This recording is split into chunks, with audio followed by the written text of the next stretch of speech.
sahabat tribunbekasi.com, sahabat Warta Kota Network dan juga sahabat Tribuners. Jumpa dengan saya jurnalis Tribun Bekasi Muhammad Azam.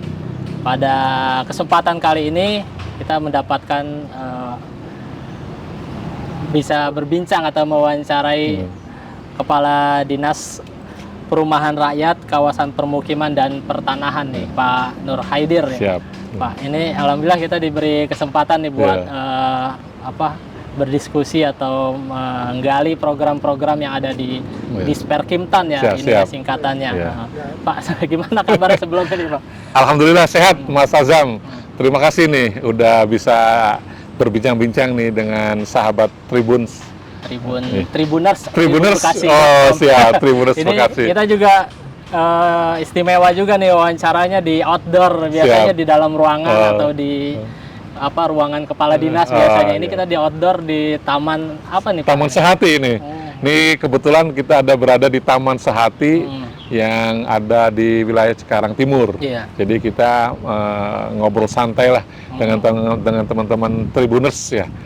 Betul. Iya, oke.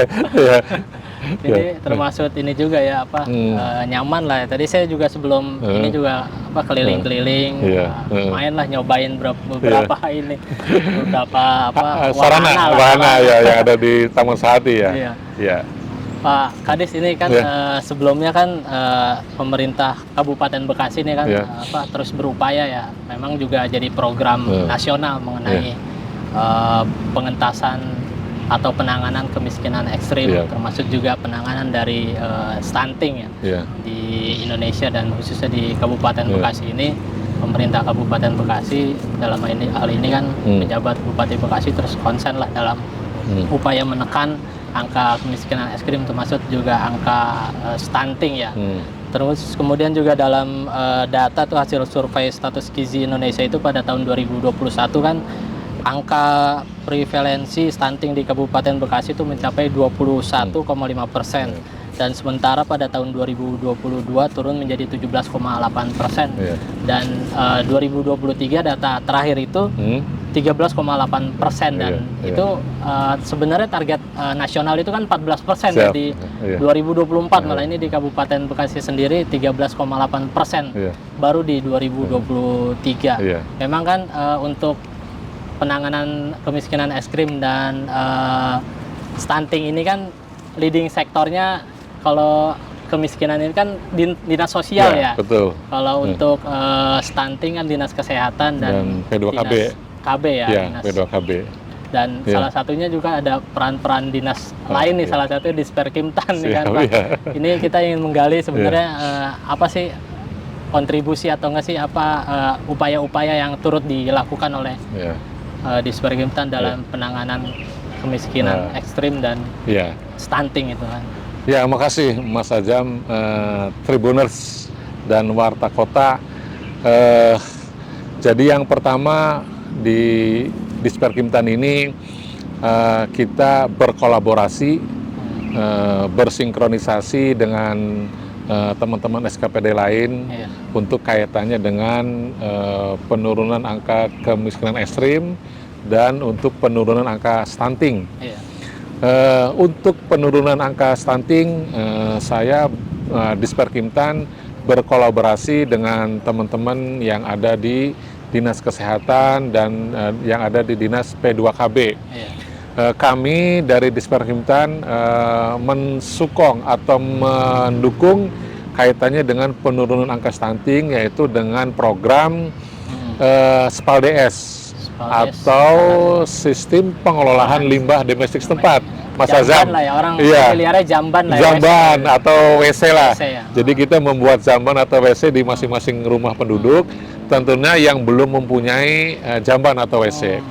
Ya, jadi mudah-mudahan dengan terbangunnya jamban atau WC di masing-masing rumah penduduk itu angka penurunan atau angka stunting itu bisa tepat terrealisasi dengan kita mengeksekusinya melalui sarana WC-nya atau jambannya. Jadi mudah-mudahan dengan tidak membuang, mohon maaf nih Mas Azam, membuang air besar sembarangan, BAB sembarangan, jadi tidak merusak lingkungan dan kita pun lingkungan menjadi sehat dengan tidak adanya BAB sembarangan dari warganya gitu. Kalau Mas Azam. di sini biasa di Bekasi terkenal helikopter Nah, gitu, masyarakat yang ada di sungai, yang ada di kali itu ya. Masyarakat biasanya kita yang ada di sepanjang kali itu biasanya ada helikopter, kata netizen ya, helikopter banyak nih. Tapi alhamdulillah lah sekarang dengan adanya itu udah mulai berkurang, dan ya semenjak kita ada program penurunan stunting dengan Spal DS, terutama dari Disperkimtan ini, helikopter yang di sepanjang kali itu sudah mulai berkurang. Mudah-mudahan ke depan tidak ada lagi. Gitu Mas Azam. Datanya itu kalau 2000 tahun ini berapa ya? Kita di 2024 ini Disperkimtan ada 2 sumber dana.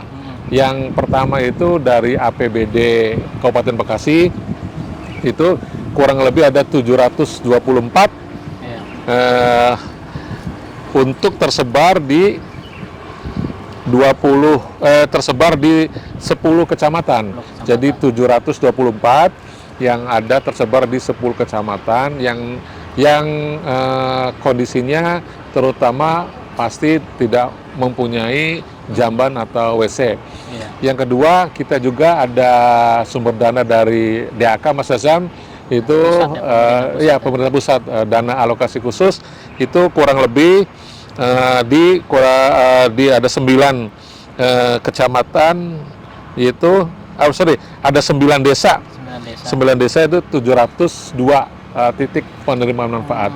Jadi ya mudah-mudahan dengan adanya kolaborasi atau sinkronisasi atau harmonisasi bahasa milenialnya Mas Azam ya, itu penurunan angka stunting yang ada di Kabupaten Bekasi cepat terrealisasi dan masyarakat lebih sehat lagi. Mungkin itu. Karena harmonisasi itu akhirnya 2023 ya udah 13,8%. Siap. Iya. Itu selain itu tadi ada itu kan tadi soal stunting ya, untuk kemiskinan ekstrim sendiri seperti apa ada? Ya, kami pun dari Dinas Disperkimtan ada program yang kaitannya dengan untuk penurunan kemiskinan ekstrim. Itu kita juga berkolaborasi juga dengan SKPD atau stakeholder yang lain, yaitu dengan leader dari Dinas Sosial. Ya, kami pun ada program kaitannya dengan program Rutilahu. Jadi Rutilahu ini kita rumah yang tidak layak huni menjadi layak huni. Layak huni. Jadi seperti itu Mas Azam. Jadi kita pun dari Disperkimtan mengintervensi kaitannya dengan rumahnya, sarananya. Jadi yang rumahnya tadi tidak layak, kita coba masukkan manfaat program Rutilahu, ya mudah-mudahan rumahnya menjadi layak. Tapi di sini kami itu hanya sifatnya menstimulan itu merangsang warga supaya apa? Supaya ada partisipasi dari warga ataupun dari keluarganya atau dari masyarakat untuk sama-sama bergotong royong membantu warga yang rumahnya tidak layak menjadi lebih layak. Tadi udah rumahnya jadi layak, WC-nya atau jambannya ada gitu Itu ada berapa di tahun 2024? Di tahun 2024 itu kurang lebih ada 670 penerima manfaat rumah tidak layak huni menjadi layak huni. Jadi tentunya dengan adanya program ini kami dari Dinas Disperkimtan mengintervensi atau berkolaborasi kaitannya dengan sarana atau rumah tinggal yang tadinya tidak layak menjadi layak. Jadi mudah-mudahan dengan adanya kolaborasi dengan beberapa dinas atau berkolaborasi harmonisasi juga dengan beberapa dinas, mudah-mudahan Rutilahu berjalan dengan lancar dan kemiskinan ekstrim bisa ditangani. Kita juga dengan Spal DS juga mudah-mudahan angka stunting bisa segera ditanganin. Kalau untuk dari kedua itu program stunting Spal DS dan Rutilahu itu berapa anggaran dari khususnya dari APBD Kabupaten Bekasi? Untuk Rutilahu di tahun 2024 ini kita menganggarkan 33 miliar 400 juta. Jadi di tahun 2024 ini kita mengalokasikan dari APBD pemerintah daerah, khususnya dari Disperkimtan Rutilahu itu di 33,400 miliar. Untuk Rutilahu baru APBD aja atau ada provinsi atau PHK atau pusat? Di Rutilahu pun kita ada program dari APBD provinsi dan ada program juga dari APBN. Ya mudah-mudahan dengan dari 3 sumber dana itu, ya Rutilahu atau rumah yang tidak layak huni lebih cepat teratasi. Untuk yang SPAL-DS, alokasi anggarannya? Sumber dananya itu kita ada 3 sumber dana, yang dari APBD Kabupaten kita sendiri, dari APBD Provinsi, dan dari APBN. Dan untuk SPAL-DS, sumber dana itu pun ada 2. Yang pertama dari kami, dari dinas dari pemerintah daerah Kabupaten Bekasi, terus yang kedua dari DAK, dana alokasi khusus dari pusat. Jadi dari APBD Bekasi berapa? Dari untuk APBD kita itu kurang lebih nilainya 10 miliar. 10 miliar untuk dari pemerintah Kabupaten Bekasi, dengan jumlah penerima manfaat 724, ya, dengan ada di 10 desa untuk yang dari bukan yang dari APBD. Nah, yang untuk dari DAK-nya itu ada 702 titik dengan anggaran 7 miliar 720 juta rupiah, dengan desa, lokasi desa ada 9 desa. Jadi ya mudah-mudahan dengan adanya program kolaborasi pemerintah pusat dengan pemerintah daerah, ya mudah-mudahan kemiskinan ekstrim yang ada di Kabupaten Bekasi segera teratasi, dan angka stunting yang ada di Kabupaten Bekasi pun bisa teratasi. Dengan harapan itu zero sebenarnya, kan? Ya. Lebih tinggi dari ini ya, harusnya ya. Ya saya berharap ya semua tuntas lah dengan adanya kolaborasi kegiatan ini. Jadi kami dari Disperkimtan sebetulnya hanya mensokong atau mendorong atau berkolaborasi kaitannya dengan program-program Rutilahu untuk kemiskinan ekstrim dan program-program stunting dengan program SPAL-DS-nya gitu, Mas Ajam. Ini Pak Nur Haidir, untuk 2000 ini kan 2024, untuk 2023 ada ini, maksudnya rata-rata berapa sih untuk Rutilahu maupun SPAL-DS yang dibangun dari pemerintah daerah? Kita di tahun 2023 Rutilahu itu kurang lebih ada sekitar 2.400-an. Berarti ada kenaikan? Ya. Enggak, jadi gini, kita di 2024 ini ada penurunan. Karena karena yang pertama udah semakin menurun juga tuh yang kaitan dengan Rutilahunya kita. Jadi istilahnya ya kita disesuaikan dengan kondisi lapangan lah, seperti itu.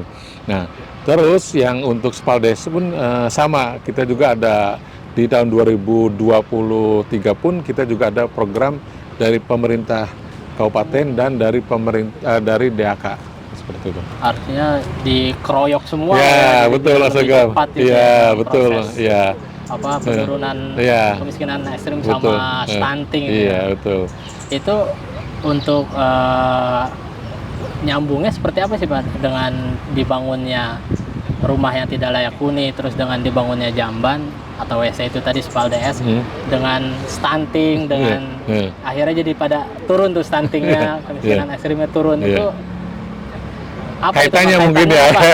Ya, baik Mas Ajam, ini Tribuners. Jadi gini, yang pertama mungkin untuk kemiskinan ekstrim dulu mungkin ya rata-rata yang masuk kategori kemiskinan ekstrim itu rata-rata, mohon maaf nih Mas Ajam, rumahnya kurang layak.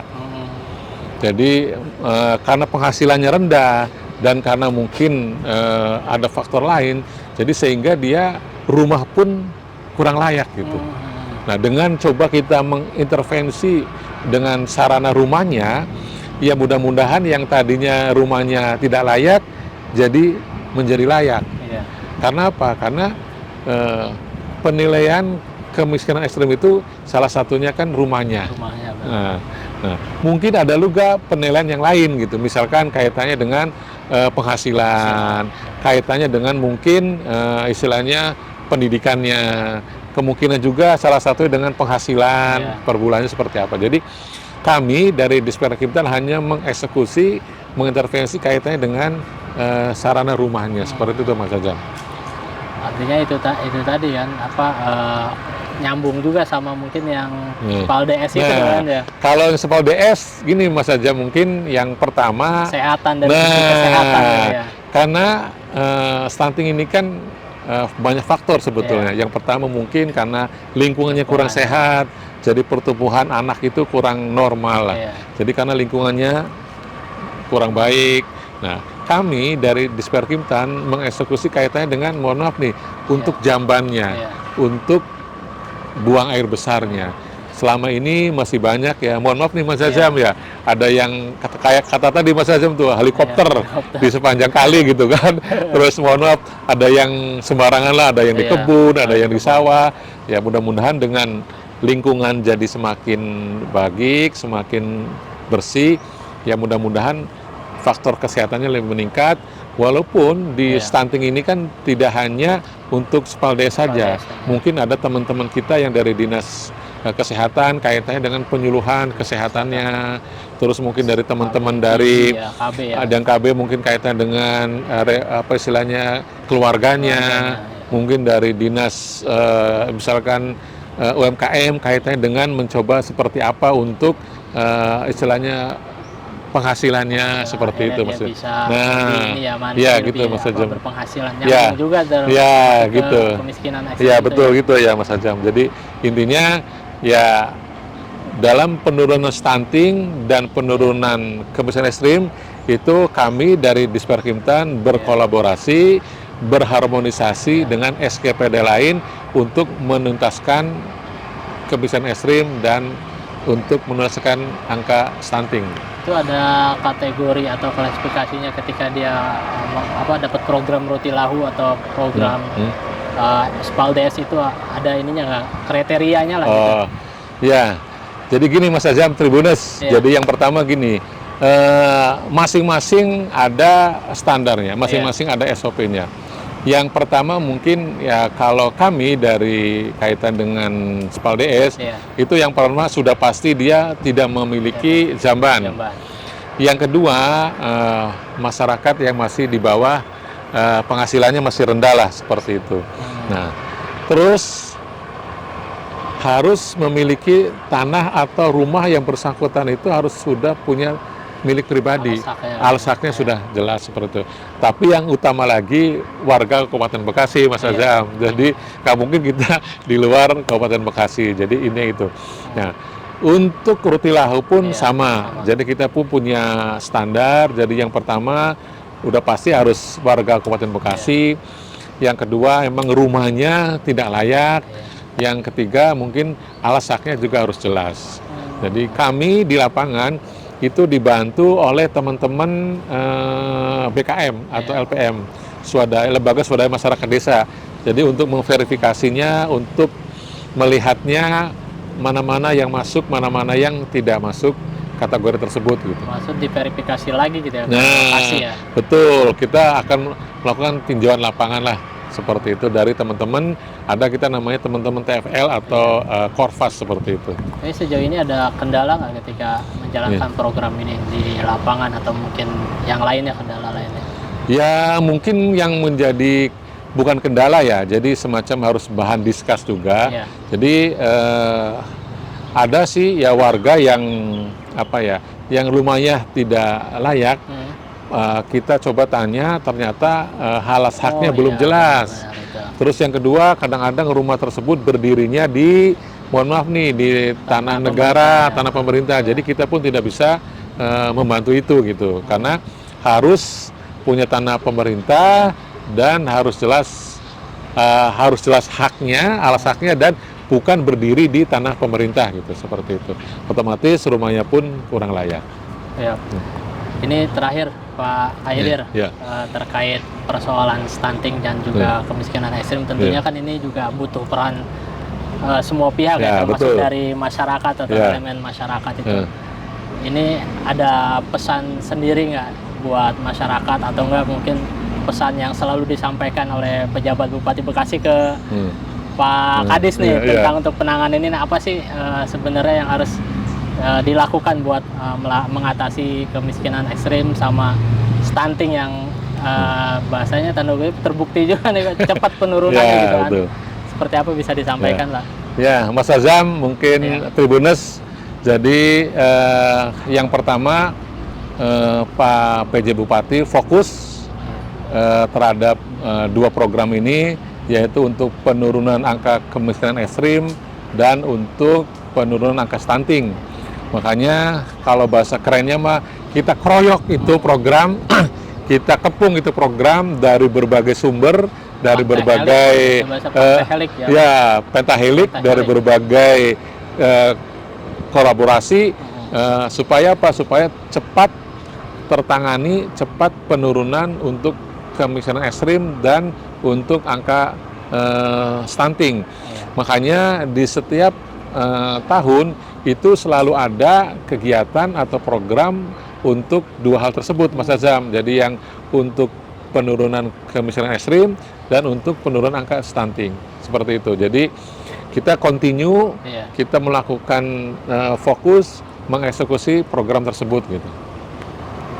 Terakhir sebagai penutup juga nih, dari beberapa tahun ini program udah sempat terlihat perubahannya tidak? Misalnya dari yang asal yang nggak ada jamban jadi ada jamban, yang rumahnya tidak layak jadi layak. Sempat perubahannya seperti apa sih, kita ada pernah ngecek nggak itu Pak? Jadi gini Mas Ajam, yang pertama untuk masyarakat jadi lebih lebih bisa menikmati, karena tidak ada kekhawatiran lagi kalau hujan bocor, kalau angin kenceng takutnya roboh. Jadi sekarang masyarakat lebih lebih prepare, lebih menikmati kondisi rumahnya. Nah, yang kedua ya tadi kaitan sama DS, berkurangnya tuh helikopter yang ada di kali-kali itu. Jadi istilahnya udah kelihatan dari situlah. Jadi berkurangnya, tadi Mas Azhar sampaikan, helikopter yang ada di sepanjang kali itu. Dan terbukti kita pun secara nasional kan angka kita lebih baik lagi gitu untuk penurunan dan untuk angka stunting ini. Siap. Ya, terima kasih ini sahabat Tribun Bekasi, sahabat Warta Kota Network dan juga Tribuners. Tentu pesan yang terakhir juga tetap dari masyarakatnya itu sendiri untuk terus menjaga kesehatannya, menjaga pola hidup bersih pola hidup bersih dan juga lihat kanan kiri tetangganya seperti apa sih gitu kan. Segitu dari wawancara khusus bersama Kepala Dinas Perumahan Rakyat dan Kawasan Permukiman dan Pertanahan Kabupaten Bekasi, Kadis Perkimtan Nur Haidir. Sampai jumpa dalam wawancara-wawancara berikutnya. Sampai jumpa sahabat Tribun Bekasi, Warta Kota Network dan juga Tribuners. Assalamualaikum warahmatullahi wabarakatuh. Assalamualaikum. Ya, makasih. Jangan lupa subscribe ya.